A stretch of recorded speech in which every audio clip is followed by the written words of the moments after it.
भक्तों साल की सबसे बड़ी पूर्णिमा वैशाख पूर्णिमा के बारे में। वैशाख पूर्णिमा कब है? 11 या 12 में। साथ ही हम इस वीडियो में जानेंगे कि व्रत का पारण कब किया जाएगा और साथ ही चंद्र उदय का समय, भद्रा काल का साया कब से कब तक रहेगा। सभी प्रकार की जानकारी इस वीडियो में हम आपको उपलब्ध कराएंगे। साथ ही भक्तों, इस वीडियो के अंत में हम आपको एक गौ माता से जुड़ा उपाय भी बताएंगे। अगर आप उसे गौ माता से जुड़ा उपाय कर लेते हैं तो समझो अपने 33 करोड़ देवी देवताओं को प्रसन्न कर लिया। तो आपको यह विशेष उपाय केवल और केवल पूर्णिमा वाले दिन ही करना है, क्योंकि यह साल की सबसे बड़ी और बहुत ही प्रभावशाली शक्तिशाली पूर्णिमा बताई जा रही है।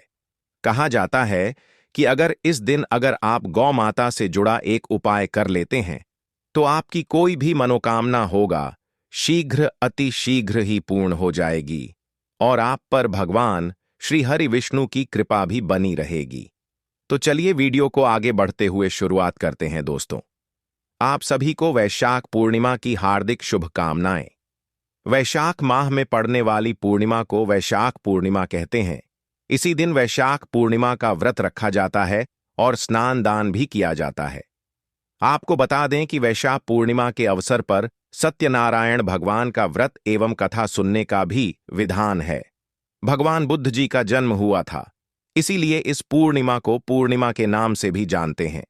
तो चलिए इस वीडियो के माध्यम से हम जानते हैं कि साल 2025 में वैशाख पूर्णिमा कब है, पूर्णिमा का व्रत कब किया जाएगा, सत्यनारायण का व्रत किस दिन करना है, शुभ मुहूर्त क्या रहेगा और पूजा का शुभ मुहूर्त क्या रहेगी, पूर्णिमा तिथि कब शुरू होगी और कब समाप्त होगी, राहु काल का समय क्या है और इस दिन भद्रा का साया भी है।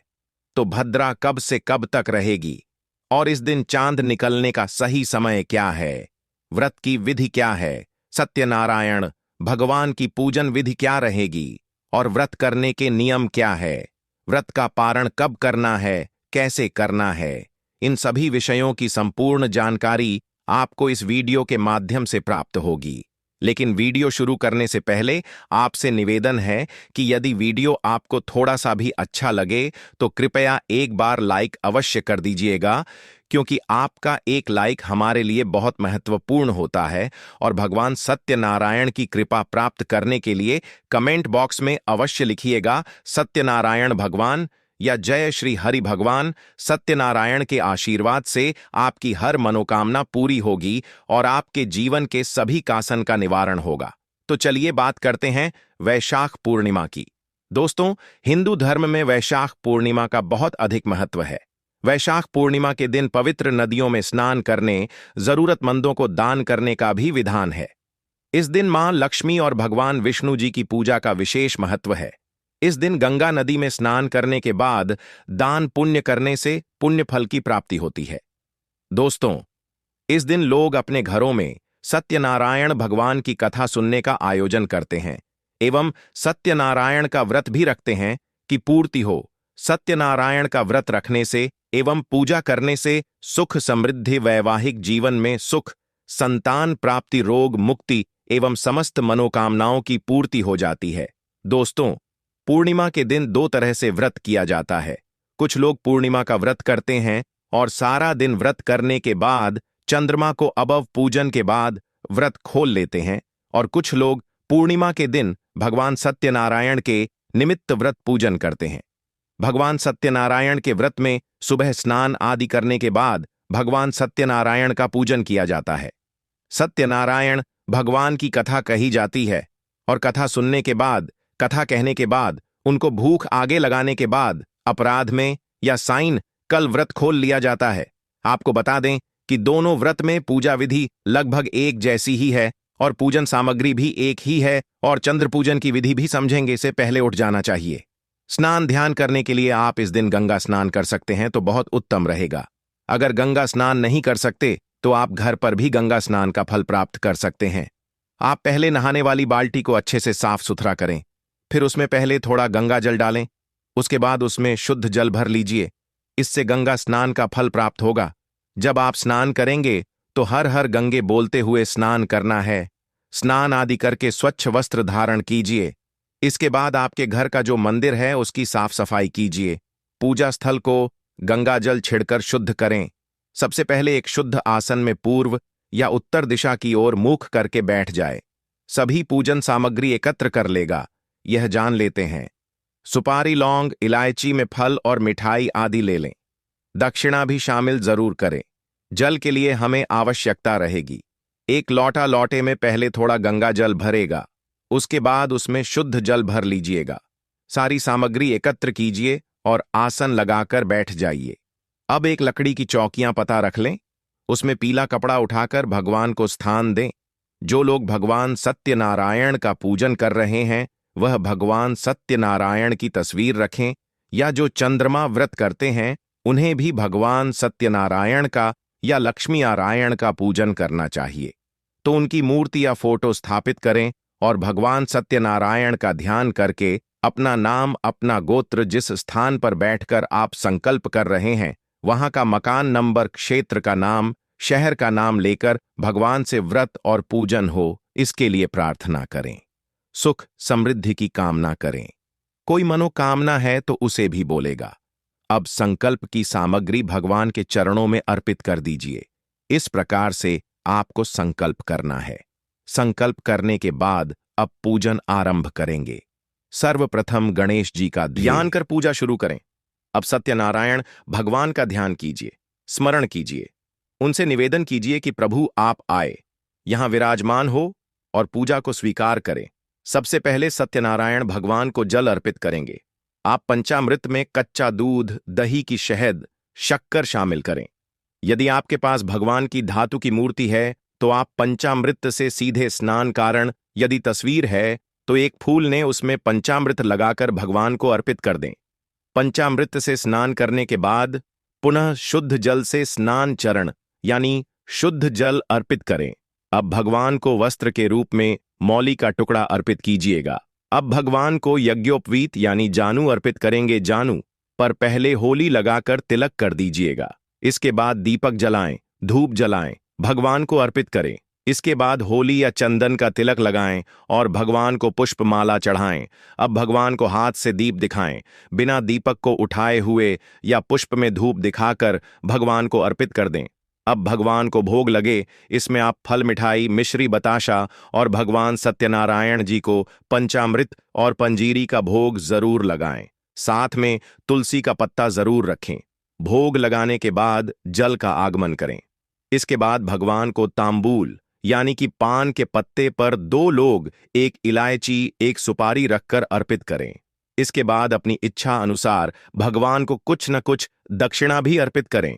सत्यनारायण भगवान से प्रार्थना कीजिए, इस सत्यनारायण भगवान हमारे व्रत और पूजन को स्वीकार करें। पूजा में कोई झुक हो तो क्षमा करें। अपने मन की इच्छा को भी बोले। इसके बाद भगवान सत्यनारायण की कथा सुनी। इसके बाद हो सके तो छोटा सा हवन करें। इसके बाद सभी लोगों में प्रसाद का वितरण करें। इसके बाद स्वयं प्रसाद ग्रहण करेंगे और अब आप भोजन कर सकते हैं। बस ध्यान रखें, जब आपको व्रत खोलना हो उससे पहले प्रसाद ग्रहण करें, फिर भोजन करें।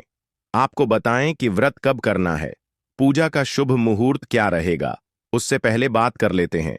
अब देने के लिए एक लोटे में थोड़ा सा शुद्ध जल भर लें, कच्चा दूध मिला लें, थोड़ा अक्षर डाल लें। इसके बाद यहां जल चंद्रमा को अर्पित करें। साथ ही चंद्रमा का मंत्र बोलते हुए जल अर्पित करें। हाथ जोड़कर चंद्रदेव से घर परिवार की खुशहाली के लिए प्रार्थना करें। चंद्रमा की पूजन के बाद व्रत पूर्ण हो जाता है। इसके बाद व्रत का पारण किया जाता है। इसके बाद आप फलाहार या सात्विक भोजन ग्रहण कर सकते हैं। वैशाख पूर्णिमा के दिन आपको चंद्रमा से जुड़ी वस्तुओं का दान करना चाहिए। पूर्णिमा कब है? व्रत किस दिन रखना है? सत्यनारायण व्रत कब है? इस दिन पूजा का शुभ मुहूर्त क्या है? स्नान दान का शुभ मुहूर्त क्या है? और इस दिन राहुकाल व भद्रा का समय कब से कब तक रहेगा? 11 मई 2025 की रात 8:01 पर होगी और वैशाख पूर्णिमा तिथि की समाप्ति अगले दिन 12 मई 2025 की रात 10:25 पर हो जाएगी। तो उड़ जाति के अनुसार साल 2025 में वैशाख पूर्णिमा का पर्व 12 मई 2025 दिन सोमवार को मनाया जाएगा। इसी स्नान दान किया जाएगा और सत्यनारायण व्रत भी 12 को ही होगा। और इस दिन सूर्योदय का समय सुबह 5:32 पर रहेगा और सूर्यास्त का समय शाम 7:30 पर रहेगा। इस दिन ब्रह्म मुहूर्त सुबह 4:08 से लेकर सुबह 4:50 तक रहेगा। यह समय स्नान दान के लिए सर्वोत्तम रहेगा और इस दिन चंद्रोदय का समय शाम 6:57 पर रहेगा। पूजा का पहला शुभ मुहूर्त सुबह 5:32 से लेकर सुबह 7:14 तक रहेगा और सुबह की पूजा का दूसरा शुभ मुहूर्त सुबह 8:55 से लेकर सुबह 10:30 तक रहेगा और शाम की पूजा का शुभ मुहूर्त शाम 5:32 से लेकर शाम 7:14 तक रहेगा, 7:14 तक रहेगा, 7:30 तक रहेगा, दोपहर 12:45 तक रहेगा और इस दिन राहु काल का समय सुबह 7:14 से लेकर सुबह 8:55 तक रहेगा। दोस्तों, राहु काल अशोक समय होता है। इस दौरान कोई भी शुभ कार्य ना करें और इस दिन भद्रा काल का समय सुबह 5:32 से लेकर सुबह 6:30 तक रहेगा, 9:14 तक रहेगा। इस दिन पाताल लोक की भद्र है, इसका वास जो है पाताल लोक में रहेगा। पटल की भद्रा का दुष्प्रभाव पृथ्वी पर नहीं होता है। ऐसे में शुभ कार्यों पर पाबंदी नहीं होगी। सुबह में 5:32 पर बन रहा है जो सुबह 6:17 तक है। वही वारियां योग सुबह से लेकर पूरी रात तक है। रवि योग में किसी भी प्रकार का दोष नहीं रहता है। रवि योग में आपको वैसा पूर्णिमा का दान करना चाहिए। वैशा पूर्णिमा के दिन स्वाति और विशाखा नक्षत्र है। स्वाति नक्षत्र सुबह 6:17 तक है, उसके बाद से विशाखा नक्षत्र है। तो दोस्तों, जैसा कि हमने आपको वीडियो के शुरुआत में बताया था कि वीडियो के अंत में हम आपको एक गौ माता से जुड़ा उपाय भी बताएंगे। तो चलिए अब वह भी जान लेते हैं। गर्मियों में गौ माता को पानी पिलाएं और सर्दी में गौ माता को गुड़ जरूर खिलाएं। ध्यान रखें कि वैशाख पूर्णिमा वाले दिन गौ माता को गुड़ जरूर ही खिलाना है। गर्मियों में गाय को गोद न खिलाए। अनेक देवी देवताओं को अपने शरीर पर धारण करने वाली गौ माता से जुड़े कई शुभ और अशुभ संकेत भी होते हैं। मतलब गाय का दूध दौते समय यदि गाय ठोकर मार दें और सारा दूध बिखर जाए तो अपशगुन होता है। यदि कोई यात्रा पर निकल रहा हो और गाय अपने बछड़े को दूध पिलाती सामने आ जाए तो निश्चित रूप से कि यात्रा के लिए आप निकले हैं। वह यात्रा आपकी जरूर ही सफल होगी और वह जिसके लिए आप निकले हैं वह जरूर ही पूर्ण यात्रा पर जाते समय गाय की आवाज आना और रात्रि में गाय की हुंकार करना भी शुभ होता है। दोस्तों, साथ ही साथ गाय के साथ